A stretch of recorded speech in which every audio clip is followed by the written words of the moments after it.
안녕하셨어요? 잘 계셨죠? 네. 그 옆에 분들도 잘 계셨는지 궁금하네요. 부부끼리 또 싸우지 않으셨어요? 저희 부부는 참 많이 싸웠었어요. 되게. 지금도 잘 싸우고요. 살다 보면 같이 그렇게 사는데도 왜 이렇게 싸울 일이 많은지 모르겠어요. 그렇죠? 근데 이런 교회 와가지고 전혀 다른 사람들끼리 함께 지내려고 하면 이건 보통 어려운 게 아닙니다. 그러니까 주님이 대단하신 것 같아요. 이렇게 정말 다른 분들을 모아서 같이 이렇게 식구처럼 지내게 하시잖아요. 기적 중에 하나입니다. 오늘도 기적을 봅니다. 저는 우리 이봉근 장로님 목소리가 제가 사모하는 목소리예요. 제가 그런 목소리 나오면 얼마나 좋겠어요. 그렇죠? 그게 안 돼가지고 제가 항상 콤플렉스가 있는데 오늘도 그냥 그 목소리에 제가 딱 그냥 들으면서 저 목소리인데 주님. 근데 이 교회에 저희 형님이 계신 건 아시죠? 저랑 비슷하게 생기고 목소리도 똑같은 분 한 분 계신데 아세요? 네, 형님이 계세요. 이쪽에 계십니다, 형님. 저도 깜짝 놀랐어요. 우리 어머님이 언제 형님을 아셔가지고 캐나다까지 보냈나 해가지고 정말 너무 비슷해가지고 제가 매번 놀랍니다. 앞으로 하나님께서 귀하게 쓰실 줄 믿습니다.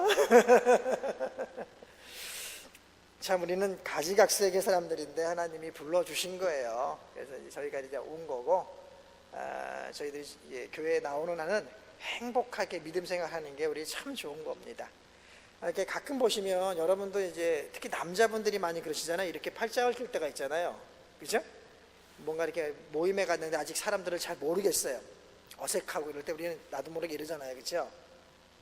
이렇게 할 때가 있죠. 여자분들보다 남자분들이 잘합니다. 이렇게 태도를. 여러분도 한번 해보시겠어요? 이렇게 한번, 이렇게 한번. 여러분, 이게 우리는 이렇게 하면 되게 좀 이상해 보이잖아요. 그죠? 그 베트남에 가시면 예배 드릴 때, 기도할 때 다 이럽니다. 처음에 그게 되게 낯설었어요. 다 이러면서 기도하시는 거예요. 거기 분들은.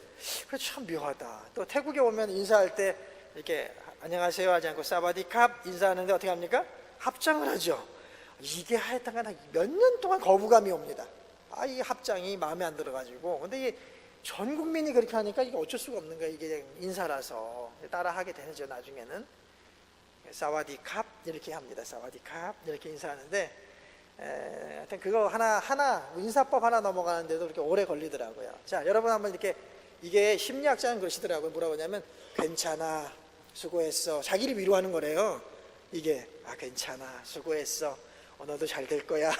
자기가 자기를 위로하고 있는 거래요, 이게요. 그래서 어색할 때만 이러잖아요, 우리가. 이렇게 딱 방어하는 거죠. 방어하면서 괜찮아, 잘 버틸 수 있어, 오늘 어색했네, 견딜 거야.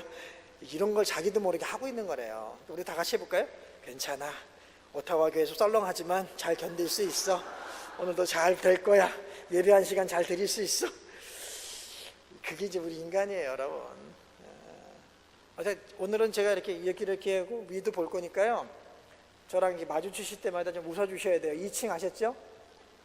네, 특별히 2층이 좀 위험지역이라서 제가 알아요. 저를 이렇게 마주칠 때마다 싹 웃어주세요, 한 번씩.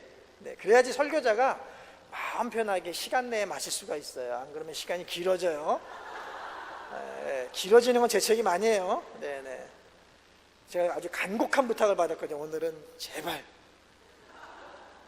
시간 내에 맞춰달라고. 정말 노력할 거니까 여러분도 저를 도와주셔야 돼요. 어떻게? 미소로 화답을 해주셔야 돼요. 미소로. 네, 저를 보실 때마다, 눈이 맞을 때마다 위로를 격려해 주는 거야. 괜찮아, 목사님 잘할 수 있어요. 이렇게 격려해 주시는 거예요. 그렇죠? 예. 험상궂은 분이 의외로 많아요. 그래서 제가 상당히 어려워요. 맨 뒷란이 있죠. 맨 여기 저 뒷라인, 그 기계 만지는 분들. 이분들 아주 좀 차가운 분들이에요. 좀 이렇게 온화해야 되는데 기계를 만지다 보니까 사람이 자꾸 이게 기계를 닮아가요. 제가 이렇게 볼 때마다 미소, 거기 남자 네 분, 요주 인물이에요. 미소, 네, 미소, 네, 웃어주세요. 네, 네. 그게 이게 설교자를 도와주는 겁니다. 설교자가 정말 안정되고 은혜를 받아야지 딜리버리 해줄 거 아니에요. 전달이 가능하지 않겠습니까? 여러분도 도와주시면 좋겠어요. 성가대는 뭐 100점이에요, 100점. 제가 요즘 궁금한 게 하나 있어요. 이게 성가대가 잘하는 것인지 울림이 좋은 것인지. 기가 막히거든요, 소리가. 몇 명 안 되는데.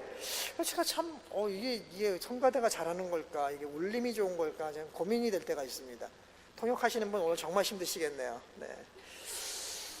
제가 비엔나 한인교회 갔는데 거기도 성가대가 적어요. 몇 명 안 돼요. 근데 거기는 다 성악전공자예요. 와, 소리가요 요만했어요. 딱 요 정도였어요. 그러니까 우리가 굉장히 잘한다는 겁니다. 그죠? 거기 다 전공자들이시거든요. 성악 정말 배우는 분들인데 그렇습니다. 왜 본론은 안 들어갈까요? 그렇죠? 준비가 안 된 거예요. 아직 우리가 여러분이 이제 주님 말씀 받을 저희가 또 전할 준비가 안 되고 있는 거예요, 여러분. 그러니까 설교자가 계속 딴 얘기하고 있다는 것은 우리가 준비가 안 되고 있는 거예요. 준비되셨어요? 말씀을 들으실까요? 네, 주님이 말씀하세요. 자, 넘어갈까요? 네. 삼자원리 플러스, 삼자원리라는 게 있고 플러스가 또 있다는 거예요. 이 말은즉슨, 그렇죠? 근데 여러분은 삼자원리 아시나요? 삼자원리도 모르는 분에게 지금 삼자원리 플러스를 가르치려고 그래요. 참 어려운 거죠, 그렇죠? 오늘은 굉장히 강의 같을 것 같아서 딱딱할 것 같아서 제가 걱정인데, 하여튼 삼자원리가 뭘까? 끝날 때 삼자원리의 플러스 알파가 뭘까? 이 두 가지는 잊으시면 안 돼요. 아셨죠? 네, 잘 따라오셔야 됩니다.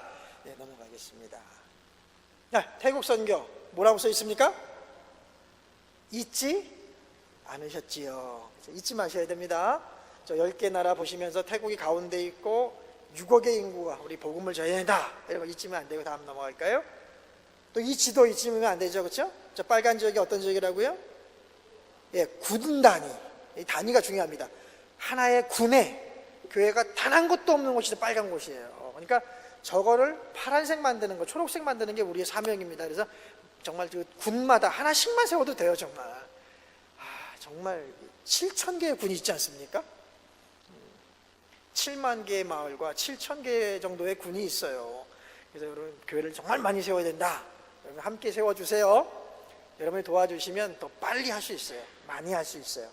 예, 여러분 그래서 돌아가시기 전에, 천국에 가시기 전에 한 교회만 좀 내가 지어보자 결심하시고, 내가 한 교회만 품고 기도해보자 한번 결심해 보시면 좋은 일이 있을 줄로 믿습니다. 넘어갈까요? 저희 이제 첫 번째 교회 모습이에요. 한 6년 전에 이렇게 그냥 하나님이 은혜를 주셔가지고 저렇게 성도들이 하나 둘씩, 한 명도 없었는데 생겨서 함께 예배드리고 이제 찍었던 모습이고요. 넘어갈까요? 이건 우리 대학교에 나가 대학생들 전도할 때 대학생이 가서 막 전도도 하고 그럽니다. 단기팀이 오면 태국말 하나도 못하는데요, 대학생들은 어떤 때는 저희가 대학에다가 아침에다가 던져주고 저녁에 픽업해와요. 하루 종일 대학에 살면서 어쨌든 전도해라. 그럼 말도 안 될 것 같지만 말로 막 하고요. 친구도 사귀고요. 어떤 애들은 친구 사귀어가지고 영화도 보러 가요. 태국 애들 오토바이 뒤에 앉아가지고 그 태국 아이 집에도 갔다 오더라고요. 근데 별의별 일이 다 생겨요. 그러니까 일주일 하면은 아주 친해지고 친구가 돼서 SNS 주고받으면서 막 그러고, 그러다가 예수 믿는 사람 나오고, 그러다가 저기서 저 중에 한 명이 우리 전도사님 됐잖아요. 신학교 나와서. 정말 감사한 일도 있었죠. 예, 그런 일도 하고요. 이거는 우리 목회자를 안수하는 일입니다. 가운데 계신 선배님이시고, 왼쪽에 계신 분이 우리 노회장님이시고, 또 제가 이제 빨간 옷 입고 서가지고 함께 안수해서 목사님을 세우는 일이죠. 이 목회자 지도자를 세우는 일이 아주 중요하고 의미 있는 일입니다. 이건 이제 한 교회의 또 부활절 모습이에요. 어린이 예배가 아니고 청년부 예배가 아니고 저게 성도 다였어요, 저 당시에는. 그래서 함께 계란버거니 만들어 놓고 기념사진을 찍은 겁니다. 그러니까 이렇게 이런 일도 하고. 또 넘어갈까요? 이거 뒤에 보시는 게 태국말입니다. 보이시죠? 제가 거짓말 안 했죠? 라면을 부셔가지고 적당히 뿌리면은, 예, 저 글씨랑 비슷해요. 그죠? 보이죠? 이상하게 생긴 거. 처음에 한 1년은 읽지도 못합니다. 저게 무슨 글씨인지. 정말 어려운 글씨예요. 히브리어, 헬라어보다 더 어려워요, 진짜 제가 보니까. 정말 어려운 것입니다. 예, 저건 이제 우리 청소년, 노예 청소년 수련회 강사로 이제 이렇게 설교할 때 모습인데요. 그러니까 저희가 그러니까 교회만 하는 건 아니고요. 협력 노예가 있고 협력 교단이 있다 보니까 노예에서 요청하면 또 지도자 모임도, 청소년 모임도, 또 여성 지도자 모임도 이런 데 가가지고 또 저희도 설교도 하고 도와드리기도 하고 이런 일도 많이 해요. 그러니까 교회만 있는 건 아니에요. 맨날 전도만 하는 건 아니고 다양한 액티비티가 이 태국 안에서 같이 일어난다는 것을 보여드리는 거고요. 이거는 우리 총회장님이 저희 선교부가 한 몇십 년 동안 잘 도와줘서 고맙다고 이제 감사패 전달해 줄 때 우리 한번 찍었던 거고요. 요거는 우리 또 다른 교회의 이제 크리스마스 끝나고 모습이에요. 예, 눈 안 오는 화이트 크리스마스 절대 없는 나라, 타일랜드입니다. 예, 화이트 크리스마스는 없어요. 여러분 화이트 크리스마스는 어떤 크리스마스입니까? 예, 북유럽의 크리스마스예요. 예루살렘도 태국하고 똑같이 눈이 안 와요. 그래서 저는 눈이 안 와가지고 되게 쓸쓸한 크리스마스라고 생각했는데 지낼수록 야 우리는 오리지널 크리스마스를 지내고 있어. 제가 오리지널이에요. 여러분이 오리지널이 아니고 분명히 아셔야 돼요. 이 문화 차이예요. 여러분은 북미 문화에 젖어가지고 그게 오리지널로 느끼시죠. 예루살렘을 가보세요. 절대 눈이 안 옵니다. 그래서 예루살렘하고 우리 태국하고 날씨가 비슷해요. 그러니까 따뜻한 어느 날은 이렇게 땀 흘리는 크리스마스, 이게 정상입니다. 다르죠, 그렇죠? 느낌이? 저희는 오리지널 크리스마스를 지내고 있어요. 넘어갈까요? 이거는 이제 학교 가서 우리 전도할 때입니다. 간혹 이렇게 또 학교 가가지고 우리가 복음 증거도 합니다. 여기 이제 시골에 있는 저기 지금 이 학교는 산족 학교인데 굉장히 학생들이 많지요. 또 넘어가죠. 요거는 산족 지도자들과 함께 찍은 거예요. 왜 갑자기 목사님은 도시사역하다가 왜 산족을 만나느냐? 그게 다 저희 교단 안에 20개 노예가 있어요. 그 중에 이제 한 5개 노예가 산족 노예입니다. 그래서 저희가 뭐 제가 속한 노예에서만 일하는 게 아니고 또 일하다 보면 산족 노예 가서도 이렇게 도와드리고 함께 할 때가 있어요. 그래서 또 산족을 만났을 때는 산족 스타일로 옷도 산족 스타일로 입고 먹는 것도 손으로 먹고 이렇게 지내는 거고요. 또 우리 뱅콕 같은 데서 또 이렇게 또 뭐 사장님 이런 장모님들 만날 때가 있어요. 그러면 또 5성급 여기도 쌍드릴라 호텔이 있더라고요. 저기 토론토에 가니까 쌍드릴라 호텔 아십니까? 묵어는 봤습니까? 그 굉장히 비싼 호텔이에요. 5성급 아주 좋은 호텔이거든요. 저는 묵어봤어요. 태국에서 제가 또 쌍드릴라 호텔에서 저 식사도 해보고 묵어본 사람입니다. 그러니까 그런 분들 만날 때는 또 그렇게 해야 돼요. 그분들이 워낙 사는 스타일이 그러니까 귀족이나 또 있는 분들은 태국에서 잘 살아요. 그분들 만날 때는 또 호텔에서 딱 정장 입고 만나드리고 또 이제 평범한 분 만날 때는 우리 그냥 와이셔츠 하나 입고 다니면서 이렇게 같이 쌀국수 먹으면서 만나고 또 산적에 갔을 때는 그냥 찹쌀밥에 뭐 이상한 벌레들 튀긴 거 이렇게 해가지고 손으로 딱 먹고 변화무쌍해야 돼요. 왜? 그를 얻기 위해서 내가 그와 같이 되는 거죠. 사도 바울 말씀 똑같아요. 그럴 때 기뻐해요. 근데 제가 오타와에 가서 오타와 성도처럼 안 하니까 여러분들 되게 굉장히 컴플레인 하시고 굉장히 싫어하세요. 왜? 오타와 성도처럼 안 하니까. 근데 목사들은 이제 여러 가지 직무가 있어서 뭐 좀 다르게 할 때도 있다는 걸 이해하시길 바랍니다. 또 넘어갈까요? 산적 교회 저희가 지어질 때 좀 도와드리던 교회고요. 또 그 다음에 여기는 어린이 사역. 보통 우리가 교회를 개척하면 다 어린이들만 와요. 근데 여러분 그거 아세요? 우리가 어린이들한테 그냥 예배 드리고 공작 활동하고 간식 주고 보내는데 쟤들이요 1달, 2달, 3달 지나잖아요. 애들이 바뀌어요. 기가 막혀요. 교회에 들어와만 있어도 영향을 받아요. 그리스도의 영향을 받아요. 그래서 애들이 그러니까 어른들은 완악해가지고 잘 안 바뀌어요. 그죠? 여러분도 같이 이렇게 신앙생활 하셔도 20년 같이 지내도 안 바뀌잖아요, 사람이요. 어른들은 진짜 완악해요. 그런데 아이들은 정말요 그냥 왔다 가는 것뿐이에요. 왔다 가는 것뿐이에요. 근데 애들이 바뀌어요. 정말 얌전해지고요. 너무 신기한 거예요. 그래서 야 정말 주님 계신 곳에 왔다만 가도 애들이 바뀌는구나. 그래서 처음에는 애들을 많이 보내주는데 애들이 바뀌는 걸 보면요 부모들이 두려워서 그때부터 안 보내요. 처음에는 그냥 뭐 재밌게 해주고 간식도 주니까 보내다가 애들이 바뀌거든요. 생각이 바뀌고 사고 바뀌고 기도 바뀌고 그러니까 부모들이 그때부터 두려운 거예요. 얘가 개종할까 봐. 그럼 부모들이 안 보내기 시작해요. 처음 잘 되다가 어느 날 갑자기 확 안 와요. 어렵습니다 이게. 다음 이거는 이제 저희가 저희 태국 전도사님과 청소년들 그리고 이제 우리 신학생들 데리고 아울렛이 간 거예요. 옆나라 캄보디아로. 저희는 뭐 저희 스타일로 합니다. 그래가지고 저희는 버스 타고 가기 때문에 비용도 많이 안 들어요. 옆나라니까 가깝습니다. 여기서 밴쿠버 가는 것보다 훨씬 가까워요. 그러니까 뭐 버스 타고 가가지고 전도하고 만나고 하는 거죠. 왜? 우리는 미자리 교회고 아주 어린 교회지만 선교를 아무리 성경을 봐도 초대교회 그 미자리 교회 때부터 막 하신 거예요. 그걸 보니까 우리 교회도 해야겠다는 생각이 드는 거예요. 저는 또 생각이 들면 그냥 하거든요. 그래서 우리 청년들한테 가자 그러니까 얘들이 돈이 없어요 뭐가 없어요 막 그러는 거 하나 안 가봤어요. 아니야 성경에 보니까 써 있어 가자. 그 데리고 간 거 아닙니까? 그러니까 하니까 돼요. 애들이 막 눈이 동그래져요. 돈이 없는 친구는 어떡합니까? 제가 빌려줘요. 그리고 다달이 다시 갚게 합니다. 떼먹는 애도 있어요. 간혹 못된 애들이 있어요. 근데 대부분 갚습니다. 이게 은혜 받아가지고. 그러니까 선교라는 게 어려운 게 아니라 모든 교회가 해야 될 사명이라는 걸 보여주는 거죠. 또 넘어갈까요? 교도소 선교합니다. 교도소도요 우리 간다 그러면 문을 열어줘요. 철문을 딱 열어서 막 들어오라고. 그래서 교도소도 우리 가기도 하고요. 또 이건 교회를 헌당한 거죠. 우리가 한 2천만 원 도와드렸는데 자기들이 땅을 마련하고 한 4천만 원 넘게 더 좋은 교회를 잘 지어냈어요. 그러니까 우리가 헌금해 드리는 건 정말 종잣돈이에요. 이게 씨앗이 돼가지고 콩나물 자라듯이 쫙 자라더라고요. 그래서 저렇게 아름다운 교회가 세워졌고 저 교회는 지금은 훨씬 더 아주 활성화가 됐어요. 네, 또 넘어가시죠. 무엇보다 저희가 보람 있는 거는 우리 개척교회가 한 7, 8곳 되지만 다니면서 이렇게 한 명이라도 두 명이라도 세례자가 나올 때 정말 이렇게 1년, 2년 하다가 이제 어느 날 결심을 해요. 드디어 내가 불교를 버리고 미신을 버리고 내가 정말 주님을 영접하겠다는 결심을 할 때가 있습니다. 그때 우리가 세례해 주는데 목사로서 선교사로서 가장 그날이 기쁜 것 같아요. 이 사람을 세워주는 것. 뭐 건물 질 때도 좀 감사하고 뿌듯한 건 있는데 그거보다도 이 영혼이 돌아오는 모습을 볼 때 큰 결심하는 거거든요. 이게 거꾸로 생각하시면 돼요. 태국에서는 불교가 어마어마하게 큰 성당, 여기 노트르담 성당 같은 거고요.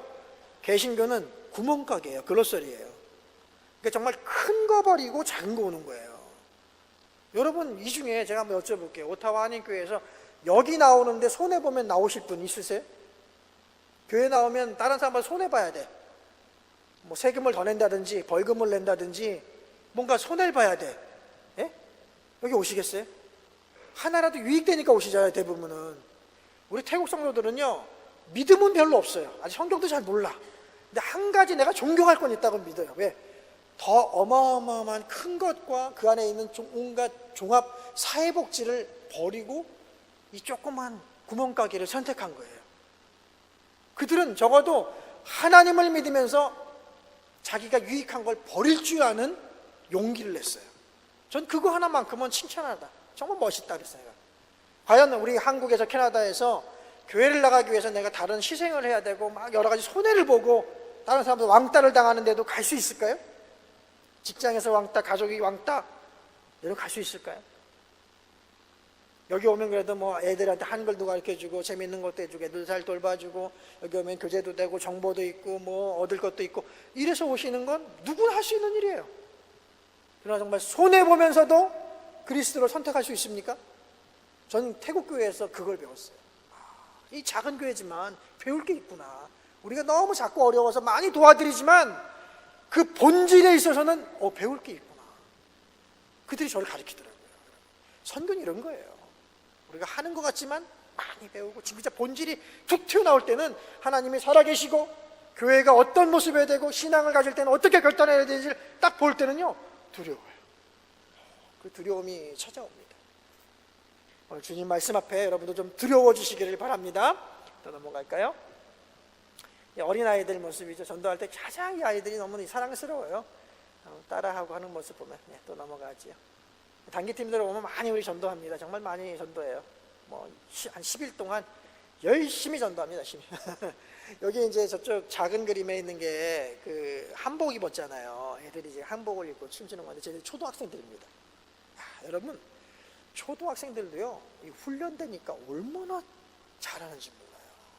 저희들이 이제 어느 교회 초등학교 단기 선교팀이었는데 6개월을 제자훈련반을 하더라고요 교회에서. 그리고 그걸 수료하는 애들 중에서만 오는 거예요. 훈련이 얼마나 잘 됐는지 뭐 웬만한 대학생 어른 저리 가라요. 정말 일사불란하게 착착 하는데 뭐 선교하면 전도하면 전도, 봉사하면 봉사. 와, 제가 만났던 그 우리 단기 선교팀 중에 최고예요, 최고예요. 진짜로. 그래서 제가 그렇게 알았어요. 어린아이들이 어린아이가 아니구나. 훈련되면 놀라워지는구나. 네. 아이들도 제자 훈련 시키면요, 진짜 제자가 됩니다, 여러분. 우리 어른들도요, 제자 훈련을 스스로 하든 교회에서 프로그램을 통해서 하든 해야 돼요. 그래서 내가 제자가 돼야 돼요. 제자가 되지 않은 사람은 정말 아직은 주님이 쓰질 못해요. 그냥 은혜만 받고 돌아가는 거지 주님을 위해서 뭔가 열매를 맺지 못하는 거예요. 열매를 맺으려면 제자가 돼야 돼요. 제자가 되려면 노력이 필요해요. 그래서 저는 그렇게 얘기합니다. 그리스도 예수를 믿을 때 우리는 욕심을 버려야 돼요. 정과 욕심을 버려야 됩니다. 세상 욕심 버려야 됩니다. 명예 버려야 됩니다. 부도 어떨 때 포기할 수 있어야 돼요. 그런데 한 가지 욕심은 가지셔야 돼요. 제자가 되고 싶은 욕심. 정말 내가 그리스도의 사람이 되고 싶은 욕심은 가지셔야 돼요. 그 욕심까지 버리시면 안 돼요. 그래서 너무 착한 사람들 중에는요 착하기만 하지 일꾼이 안 되는 경우가 많아요. 왜? 그냥 착하기만 한 거예요. 선성이 그냥 다른 사람 잘해주고 착하기만 한데 훈련이 안 되는 거예요. 욕심이 없어가지고. 훈련이 안 되니까 일꾼이 안 되는 거예요. 정말 안타깝죠. 바탕은 좋은데. 여러분 바탕도 좋아야 되지만요, 그 열심은 있어야 돼요. 주님을 위한 내가 일꾼이 되리라, 제자가 되리라. 예, 저를 보면 좀 미소도 한번 해주시고, 지휘자님.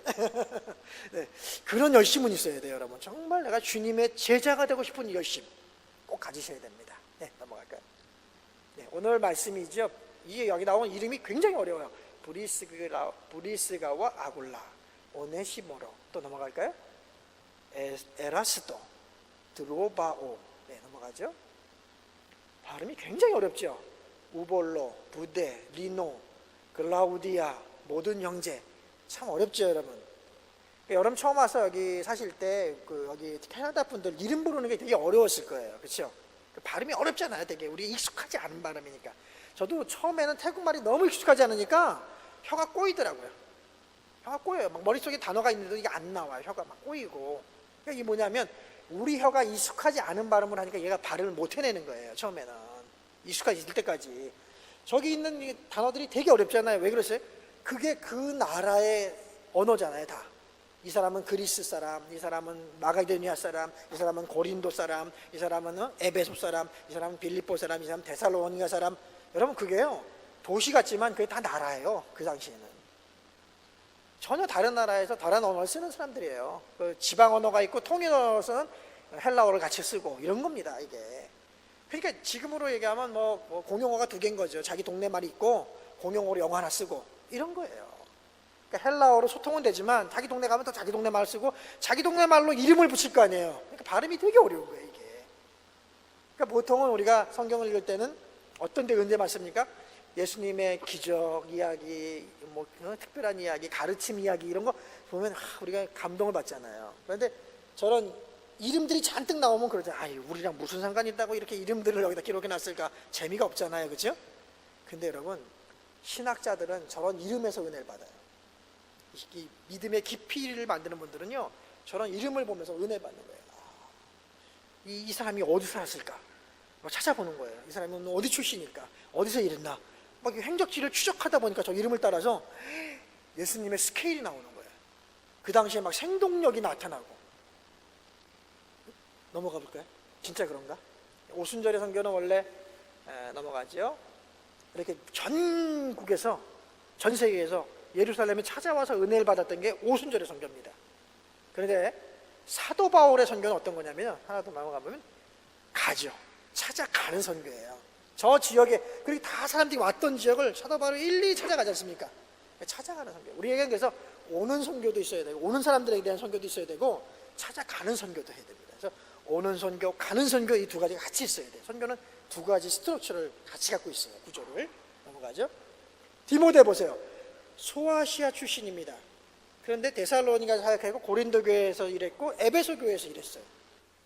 넘어가 볼까요? 에라스도 그리스 사람입니다. 근데 고린도에서 일했고 마게도냐로 갔고 그리고 에베소에서도 일을 했어요. 또 넘어갈까요?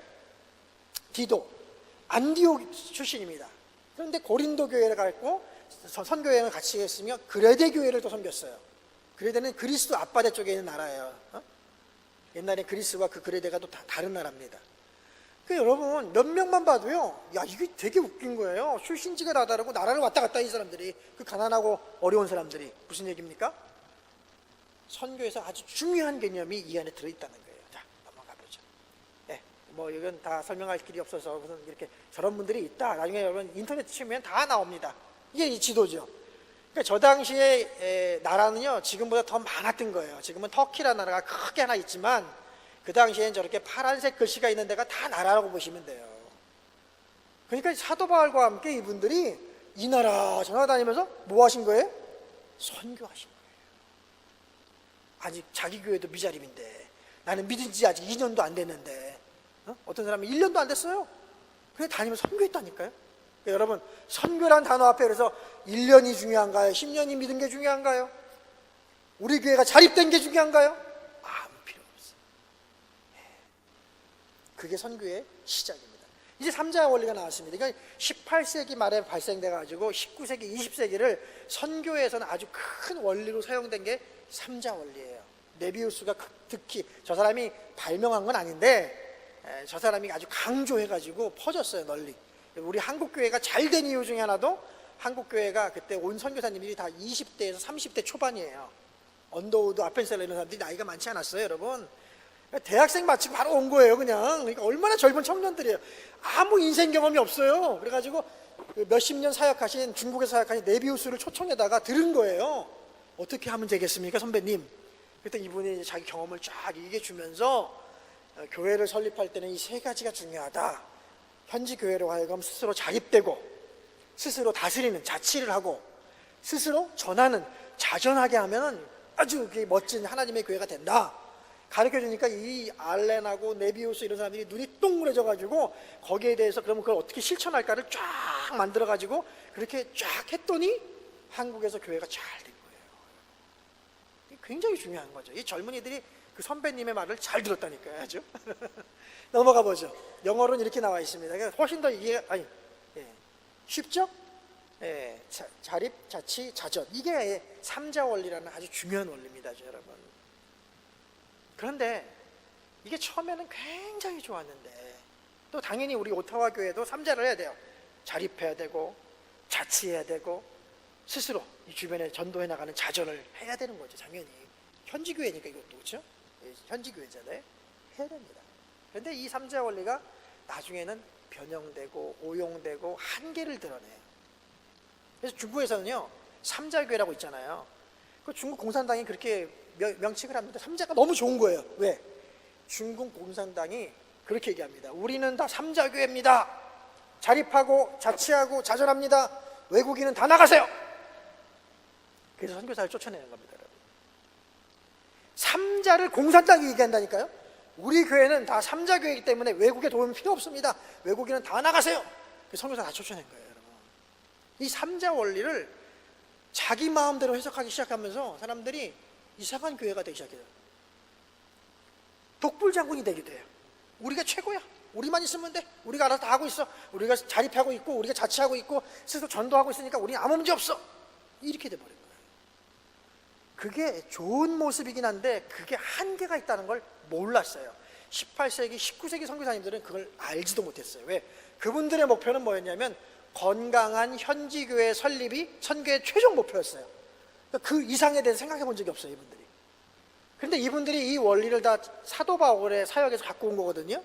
그래서 제가 논문을 쓰면서, 박사 논문을 쓰면서 다시 사도 바울을 연구했어요. 그랬더니 18세기, 19세기 선교사님들이 놓쳤던 두 가지가 또 있더라고요. 물론 더 있어요. 근데 정리할 때 두 가지를 다 우선 급하게 추가한 거죠. 넘어가 볼까요? 네, 넘어가시죠. 요겁니다.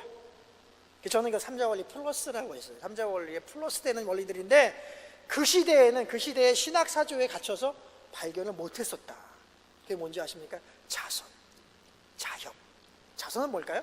스스로 선교했다는 거죠. 18세기, 19세기 선교사님들은요, 내가 키운 교회가 선교한다는 건 꿈도 안 꿨어요.